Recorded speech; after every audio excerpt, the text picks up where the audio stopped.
Chapter 20. I sat one evening in my laboratory. The sun had set, and the moon was just rising from the sea.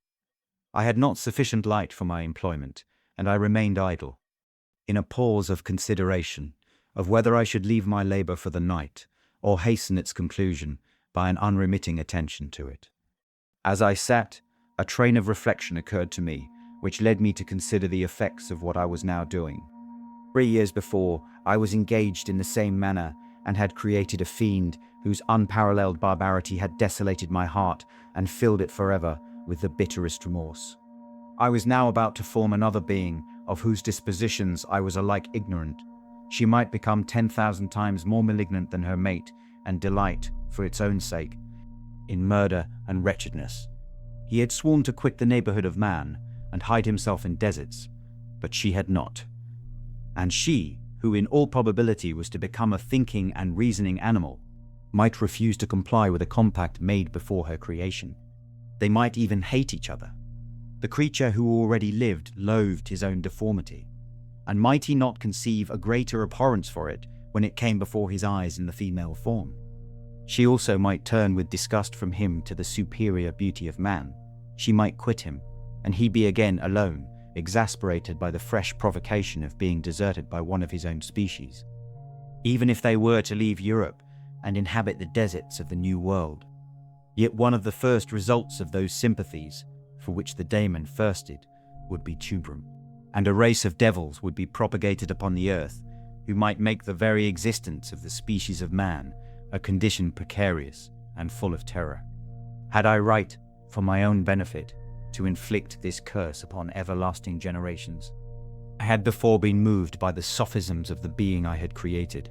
I had been struck senseless by his fiendish threats.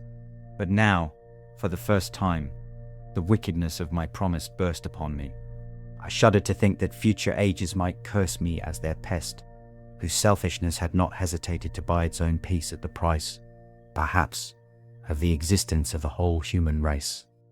I trembled and my heart failed within me, when, on looking up, I saw by the light of the moon the daemon at the casement.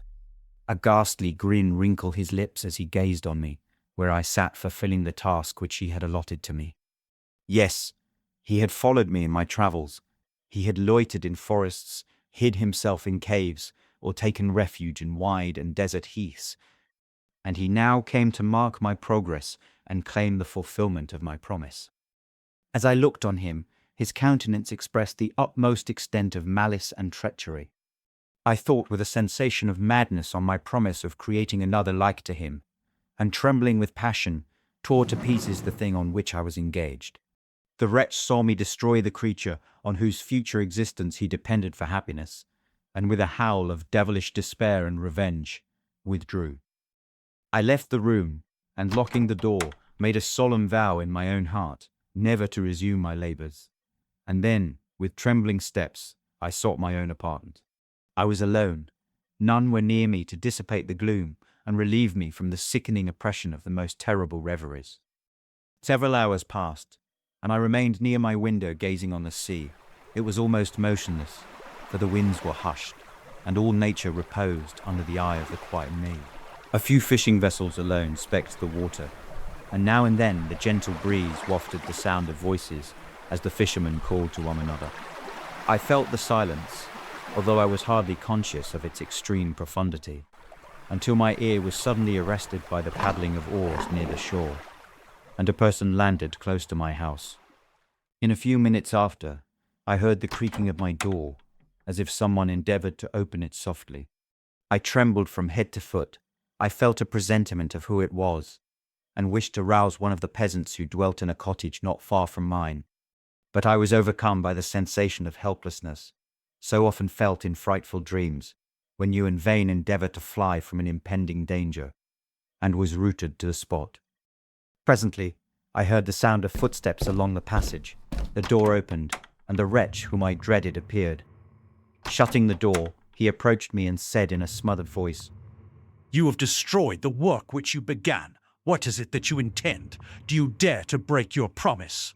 "I have endured toil and misery. I left Switzerland with you. I crept along the shores of the Rhine, among its willow islands, and over the summits of its hills.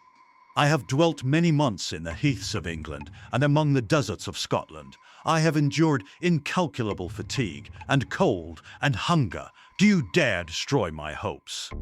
Begone, I do break my promise. Never will I create another like yourself, equal in deformity and wickedness. Slave, I before reason with you, but you have proved yourself unworthy of my condescension. Remember that I have power. You believe yourself miserable, but I can make you so wretched that the light of day will be hateful to you. You are my creator, but I am your master. Obey. The hour of my irresolution is past, and the period of your power is arrived. Your threats cannot move me to do an act of wickedness, but they confirm me in a determination of not creating you a companion in vice. Shall I, in cool blood, set loose upon the earth a demon whose delight is in death and wretchedness? Begone! I am firm, and your words will only exasperate my rage. The monster saw my determination in my face, and gnashed his teeth in the impotence of anger.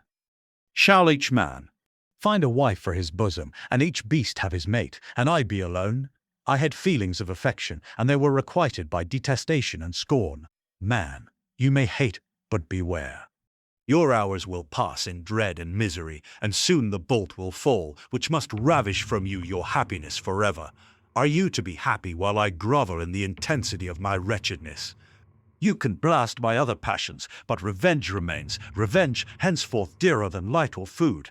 I may die, but first you, my tyrant and tormentor, shall curse the sun that gazes on your misery. Beware, for I am fearless, and therefore powerful. I will watch with the willingness of a snake, that I may sting with its venom. Man, you shall repent of the injuries you inflict. Devil, cease, and do not pause in the air with these sounds of malice. I have declared my resolution to you, and I am no coward to bend beneath words. Leave me, I am inexorable. It is well. I go, but remember, I shall be with you on your wedding night. I started forward and exclaimed, Villain, before you sign my death warrant, be sure that you are yourself safe. I would have seized him, but he eluded me and quitted the house with precipitation. In a few moments I saw him in his boat, which shot across the waters with an arrowy swiftness, and was soon lost amidst the waves. All was again silent, but his words rang in my ears. I burned with rage to pursue the murderer of my peace and precipitate him into the ocean. Walked up and down my room hastily and perturbed, while my imagination conjured up 1,000 images to torment and sting me. Why had I not followed him and closed with him in mortal strife? But I had suffered him to depart, and he had directed his course towards the mainland. I shuddered to think, who might be the next victim sacrificed to his insatiate revenge? And then I thought again of his words, I will be with you on your wedding night. That, then, was the period fixed for the fulfillment of my destiny. In that hour I should die, and at once satisfy and extinguish his malice. The prospect did not move me to fear, yet when I thought of my beloved Elizabeth, of her tears and endless sorrow, when she should find her lover so barbarously snatched from her. Tears, the first I had shed for many months, streamed from my eyes, and I resolved not to fall before my enemy without a bitter struggle. The night passed away, and the sun rose from the ocean. My feelings became calmer, if it may be called. Calmness when the violence of rage sinks into the depths of despair. I left the house, the horrid scene of the last night's contention, and walked on the beach of the sea, which I almost regarded as an insuperable barrier between me and my fellow creatures. A wish that such should prove the fact stole across me. I desired that I might pass my life on that barren rock, wearily, it is true, but uninterrupted by any sudden shock of misery. If I returned, it was to be sacrificed, or to see those whom I most loved die under the grasp of a demon whom I had myself created. I walked about the isle like a restless spectre, separated from all it loved and miserable in the separation. When it became noon and the sun rose higher, I lay down on the grass and was overpowered by a deep sleep. I had been awake the whole of the preceding night. My nerves were agitated, and my eyes inflamed by watching and misery. The sleep into which I now sank refreshed me, and when I awoke, I again felt as if I belonged to a race of human beings like myself. And I began to reflect upon what had passed with greater composure. Yet still the words of the fiend rang in my ears like a death knell. They appeared like a dream, yet distinct and oppressive as a reality. The sun had far descended, and I still sat on the shore, satisfying my appetite, which had become ravenous, with an oaten cake, when I saw a fishing boat land close to me, and one of the men brought me a packet. It contained letters from Geneva, and one from Clerval entreating me to join him.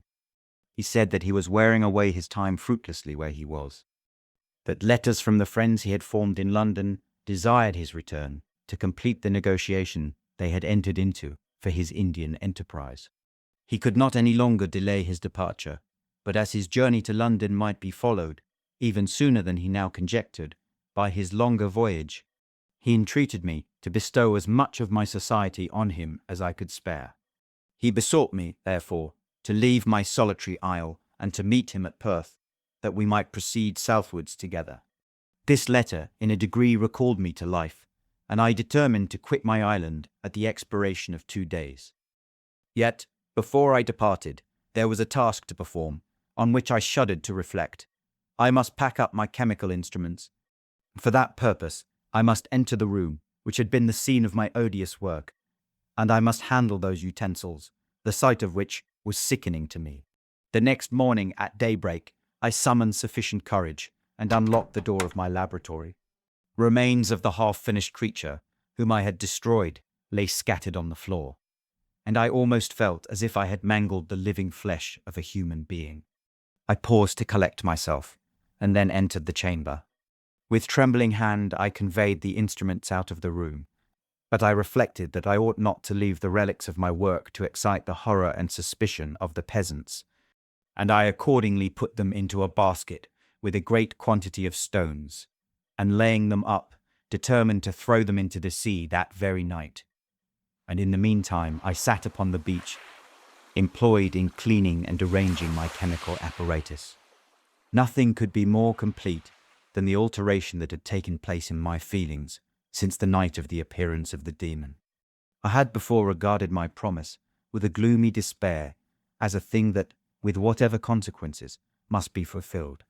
But I now felt as if a film had been taken from before my eyes, and that I for the first time saw clearly. The idea of renewing my labours did not for one instant occur to me. The threat I had heard weighed on my thoughts, but I did not reflect that a voluntary act of mine could avert it. I had resolved in my own mind that to create another like the fiend I had first made would be an act of the basest and most atrocious selfishness, and I banished from my mind every thought that could lead to a different conclusion. Between 2 and 3 in the morning the moon rose, and I then, putting my basket aboard a little skiff, sailed out about 4 miles from the shore. The scene was perfectly solitary. A few boats were returning towards land, but I sailed away from them. I felt as if I was about the commission of a dreadful crime, and avoided with shuddering anxiety any encounter with my fellow creatures. One time the moon, which had before been clear, was suddenly overspread by a thick cloud, and I took advantage of the moment of darkness and cast my basket into the sea. I listened to the gurgling sound as it sank, and then sailed away from the spot. The sky became clouded, but the air was pure, although chilled by the northeast breeze that was then rising. But it refreshed me and filled me with such agreeable sensations that I resolved to prolong my stay on the water, and fixing the rudder in a direct position, stretched myself at the bottom of the boat. Clouds hid the moon, everything was obscure, and I heard only the sound of the boat as its keel cut through the waves. The murmur lulled me, and in a short time I slept soundly. I do not know how long I remained in this situation, but when I awoke, I found that the sun had already mounted considerably. The wind was high, and the waves continually threatened the safety of my little skiff. I found that the wind was northeast, and must have driven me far from the coast from which I had embarked. Endeavoured to change my course, but quickly found that if I again made the attempt, the boat would be instantly filled with water. Thus situated, my only resource was to drive before the wind. I confess that I felt a few sensations of terror. I had no compass with me, and was so slenderly acquainted with the geography of this part of the world that the sun was of little benefit to me. I might be driven into the wide Atlantic and feel all the tortures of starvation, or be swallowed up in the immeasurable waters that roared and buffeted around me. I had already been out many hours and felt the torment of a burning thirst, a prelude to my other sufferings. I looked on the heavens, which were covered by clouds that flew before the wind, only to be replaced by others. I looked upon the sea. It was to be my grave. "Fiend," I exclaimed, "your task is already fulfilled. Thought of Elizabeth, of my father, and of Clerval, all left behind, on whom the monster might satisfy his sanguinary and merciless passions." This idea plunged me into a reverie so despairing and frightful that even now, when the scene is on the point of closing before me forever, I shudder to reflect on it. Some hours passed thus, but by degrees, as the sun declined towards the horizon, the wind died away into a gentle breeze, and the sea became free from breakers. But these gave place to a heavy swell. I felt sick and hardly able to hold the rudder, when suddenly I saw a line of high land towards the south.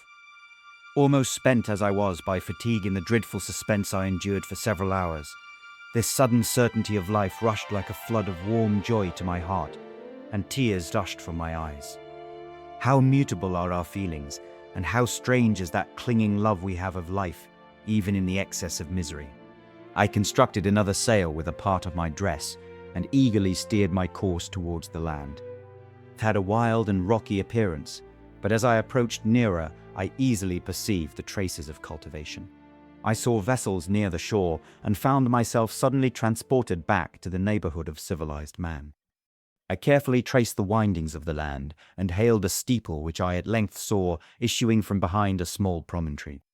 As I was in a state of extreme debility, I resolved to sail directly towards the town, as a place where I could most easily procure nourishment. Fortunately, I had money with me.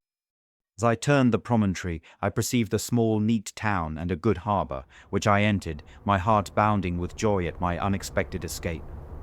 As I was occupied in fixing the boat and arranging the sails, several people crowded towards the spot. They seemed much surprised at my appearance, but instead of offering me any assistance, whispered together with gestures that, at any other time, might have produced in me a slight sensation of alarm. As it was, I merely remarked that they spoke English, and I therefore addressed them in that language. "My good friends," said I, "will you be so kind as to tell me the name of this town, and inform me where I am?" "You will know that soon enough," replied a man with a hoarse voice. "Maybe you are come to a place that will not prove much to your taste, but you will not be consulted as to your quarters, I promise you." Was exceedingly surprised on receiving so rude an answer from a stranger, and I was also disconcerted on perceiving the frowning and angry countenances of his companions. "Why do you answer me so roughly? Surely it is not the custom of Englishmen to receive strangers so inhospitably." "I do not know what the custom of the English may be, but it is the custom of the Irish to hate villains." While this strange dialogue continued, I perceived the crowd rapidly increase. Their faces expressed a mixture of curiosity and anger, which annoyed and in some degree alarmed me. I inquired the way to the inn, but no one replied. I then moved forward, and a murmuring sound arose from the crowd as they followed and surrounded me. When an ill-looking man approaching tapped me on the shoulder and said, "Sir, you must follow me to Mr. Kirwin's to give an account of yourself." "Who is Mr. Kirwin? Why am I to give an account of myself? Is not this a free country?" "Sir, free enough for honest folks. Mr. Kirwin is a magistrate, and you are to give an account of the death of a gentleman who was found murdered here last night." This answer startled me, but I presently recovered myself. I was innocent. That could easily be proved. Accordingly, I followed my conductor in silence and was led to one of the best houses in the town. I was ready to sink from fatigue and hunger, but being surrounded by a crowd, I thought it politic to rouse all my strength, that no physical debility might be construed into apprehension or conscious guilt. Little did I then expect the calamity that was in a few moments to overwhelm me and extinguish in horror and despair all fear of ignominy or death. I must pause here, for it requires all my fortitude to recall the memory of the frightful events which I am about to relate in proper detail to my recollection.